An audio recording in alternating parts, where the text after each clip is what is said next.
Welcome to This Song Is Yours, the podcast where we dive deep into the art of songwriting, chat with some of the most exciting artists in the world, and explore the stories behind their songs. I'm your host, Simon Fink, and as always, thank you very much for joining us.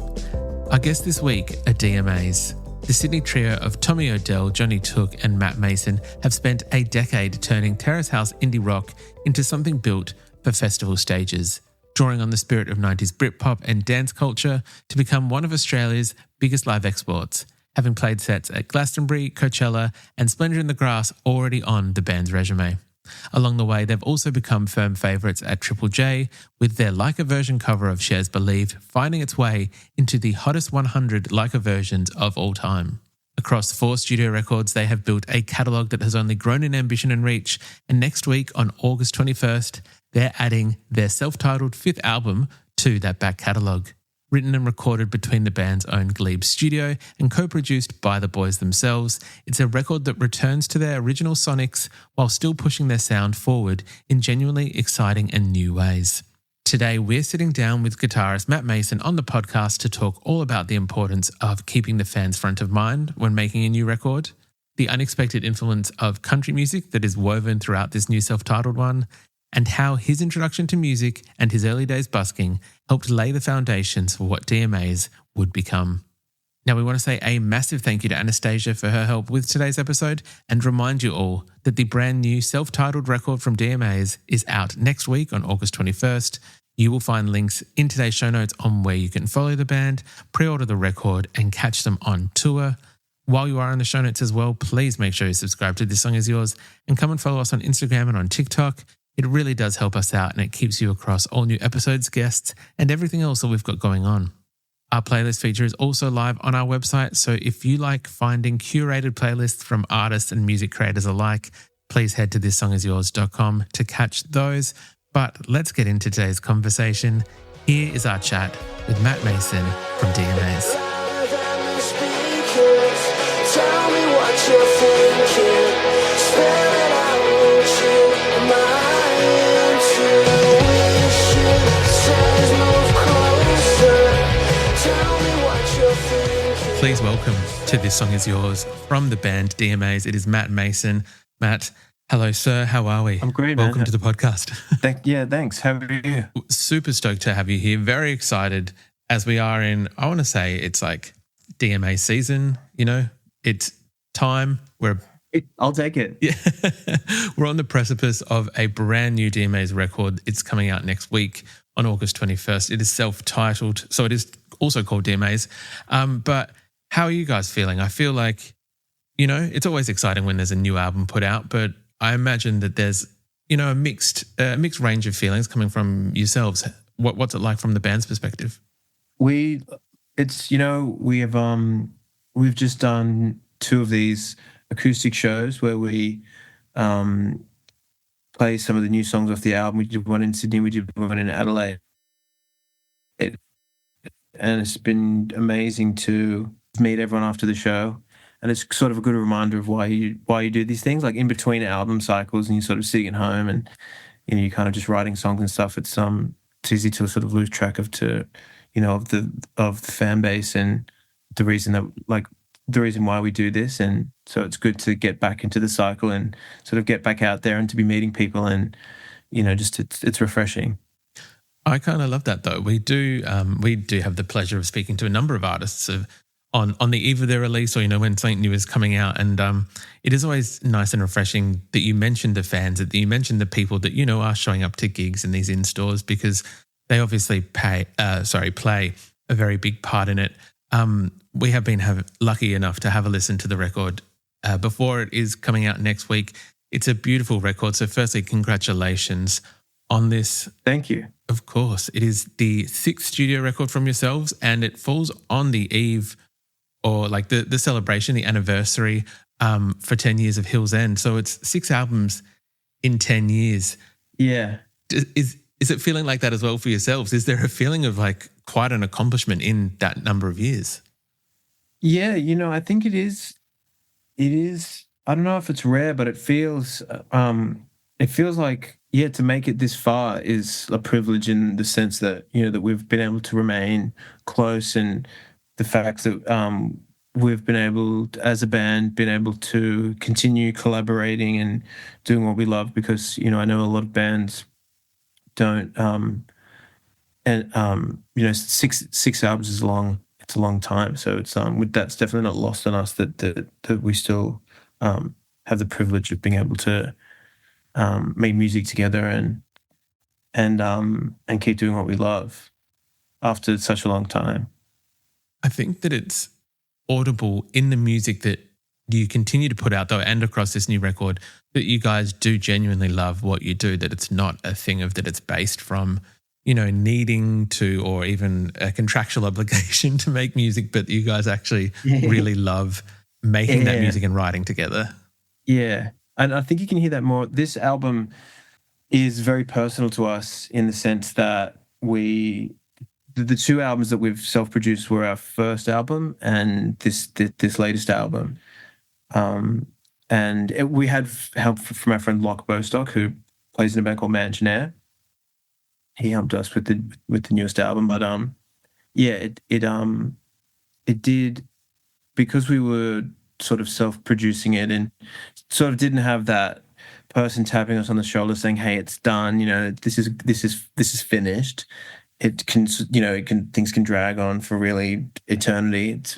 So it was definitely the most challenging record that we've made, but so far been really rewarding, and I think doing it ourselves has helped it relate with fans, because I think they do really want to see this far into your career. They people do want to see your personality and who you are sort of come through in the music. And I feel like the fact that we did it ourselves in our studio in our hometown, sort of on our own time, you can hear that hopefully, and it's easily been the most rewarding.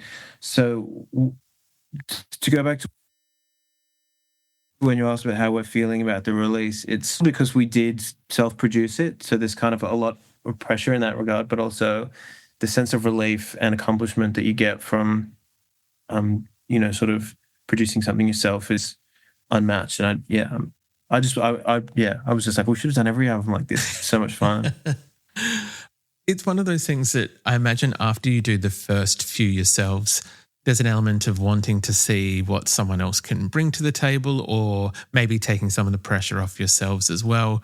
But then being able to return back to it and being able to produce yourselves, I imagine, is that more special thing, because you've then had the ability to learn from other producers. You've then had the ability to go and see how other people work, and then possibly like meld a new way of working almost, bringing in what you've learned plus what you guys did originally and produce it that way, which, yes. Yeah, the results that it's yielded for this record are incredible.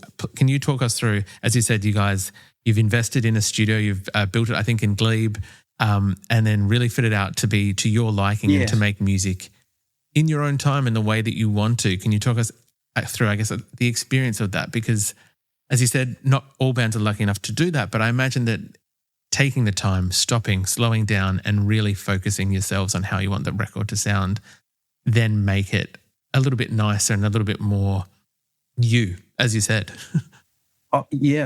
So I think there's an element when you're, let's say you've rented a studio in London and you're working with the producer, and there might be a few assistants around, and there might be, just like you're on other people's time, and you're renting this space and the whole band's there, and let's say you're doing a guitar take and you've done it 5 times, but you're not completely happy with it, but you just say, "Oh, let's just move on to the next thing," just because the time is so precious in that moment.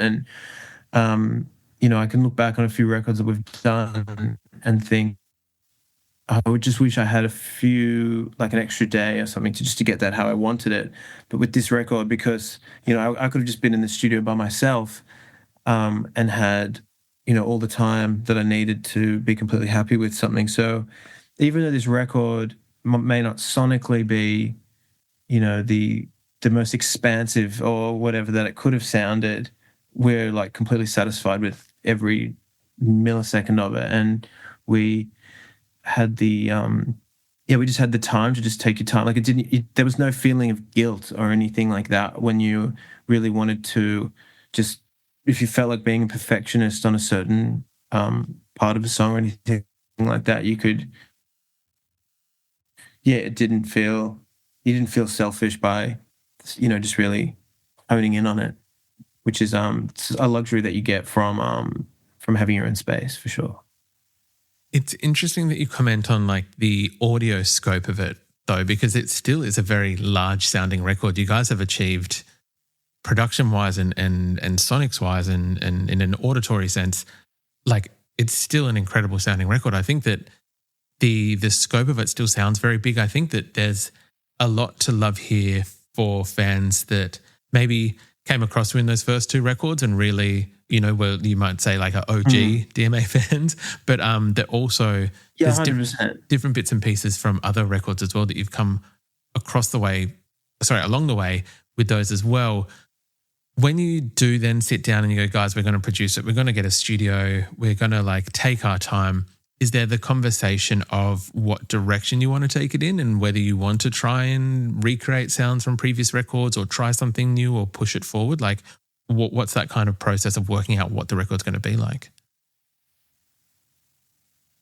So the last two records we did try, we were a little bit more experimental sonically with the sounds that we used.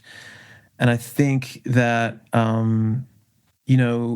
this is another reason that we the album DMA do decide to go for a self-titled record later on in their career. It's usually to make a statement. Mm-hmm. And I think that this is a great time for us to do that. It's almost sort of like a full circle coming home kind of moment, because again, this is we produced our first record and this one, so there is a circle, a full circle moment there. And I think I think we just love simple guitar music, and I think a lot of our, as you said before, OG fans, they are vocal online sometimes. And that we know what they want to hear, and we thought, look, let's make a record for the people who've been with us since day one, because that's really important to us as well. Yeah, we just had a lot of like effects. Luckily we had there's Sian O'Riordan who mixed the record, and I think he's responsible for a lot of the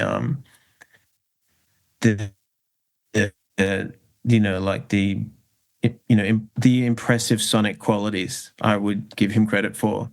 And also Locke Bostock, who also helped us produce it as well. He's got a really good ear. But we did try and keep all the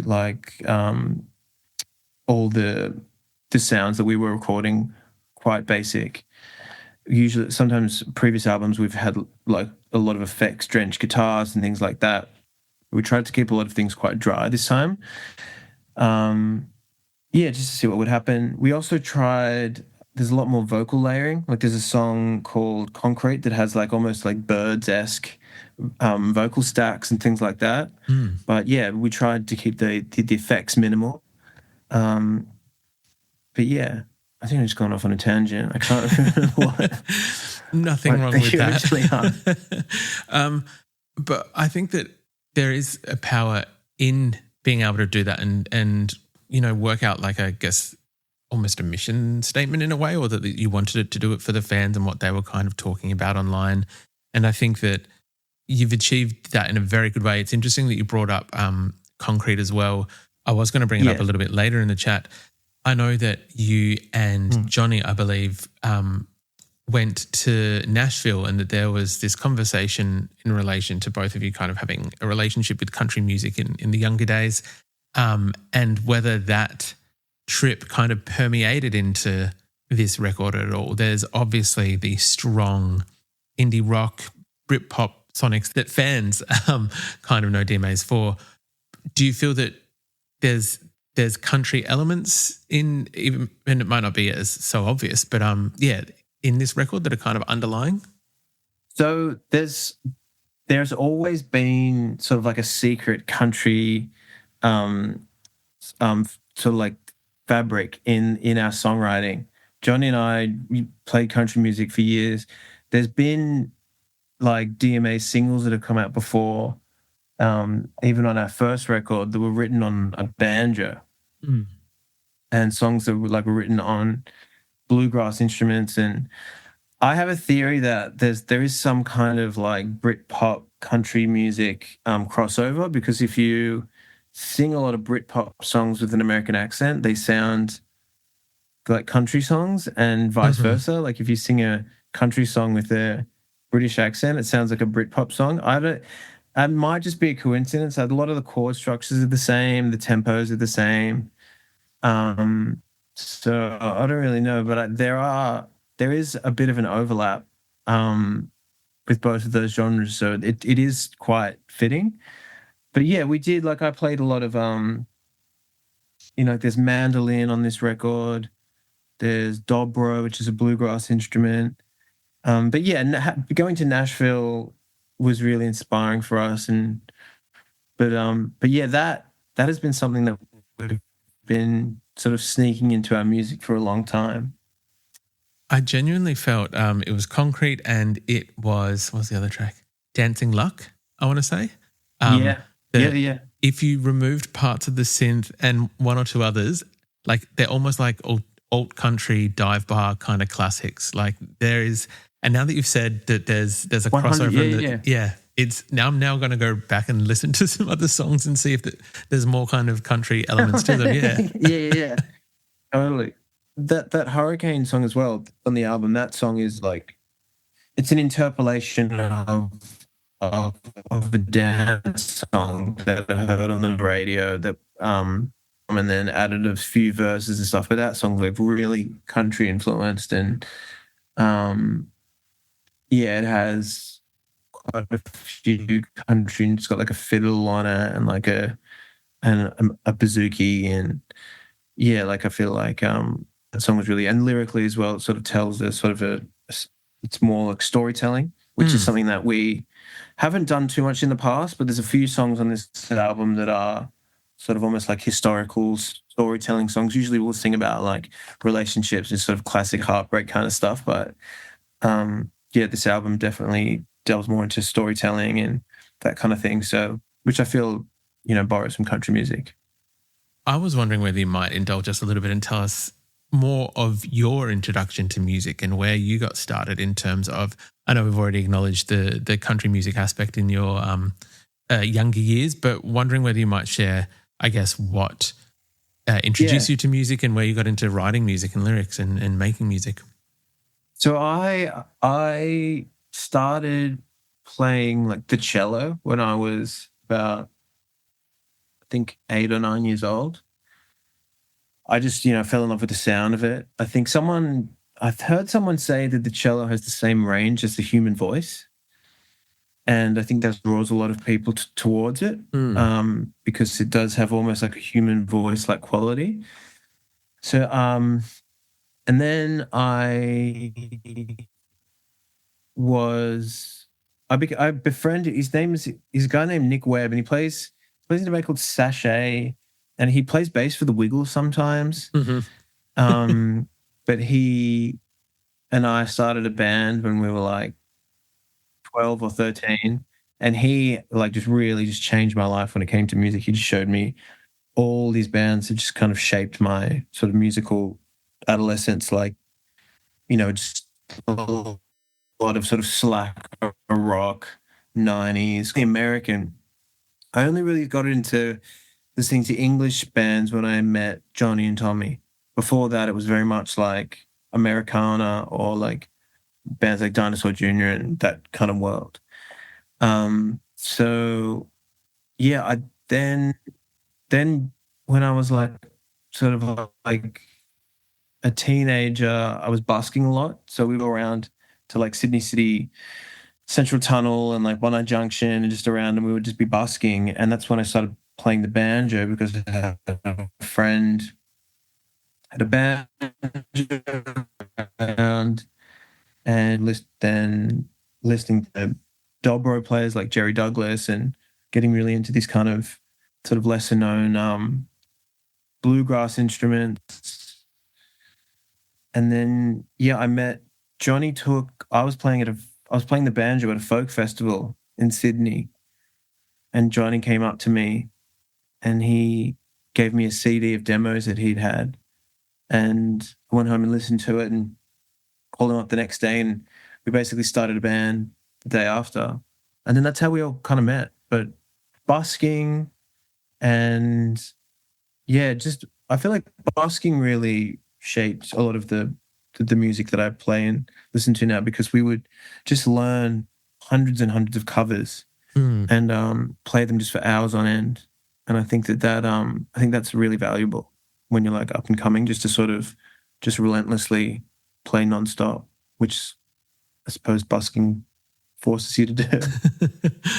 Very true. I imagine busking as well, and as you kind of said then, like learning hundreds and hundreds of songs, there's an element of, I feel like you're almost studying or having to revisit classic songs and classic music, that like the structures and like what makes a popular song, if that makes sense. Like you're not overcomplicating it because you go, well, these songs that we cover have stood the test of time because of these simple ingredients or because of these certain things that don't overcomplicate it and make it palatable for the listener, which I think is a great thing. Totally. And you can see, like, let's say maybe there might be a small crowd and you can see which songs resonate with people, or, which types of songs suit your voice, and which styles of music people seem to want to see you play, and all those things kind of subconsciously rub off and are supposed to stick with you. But I'd always recommend it to anyone who's like up and coming to play in bars and just do covers and things like that. I absolutely love that. I think that it's fantastic advice. And I know that for a lot of young Australians at the moment, and obviously there's a lot going on in the music industry in Australia in 2026, whether that is festivals cancelling or closing, and then with AI as well, it becomes a bit of a difficult conversation for artists to work out the best way for them to learn and kind of build those skills in a way. Yeah. When it does come to younger artists coming through, do you guys still keep, I guess, tabs on new artists coming through and what's coming up, and like following in the footsteps of Dma'S and bands similar to yourself? Oh yeah. Yeah, I love Australian music and where it's at, and I think it's in a really amazing place. And I know that like venues are closing down and festivals aren't doing as well as they were, but I don't think that has seemed to affect the underground music scene at all. And I think if I'm listening to up and coming music, it's probably more like hip hop or sort of metal and hardcore and things like that, or pop singers as well. Like there's a lot of amazing pop singers coming up. But I don't.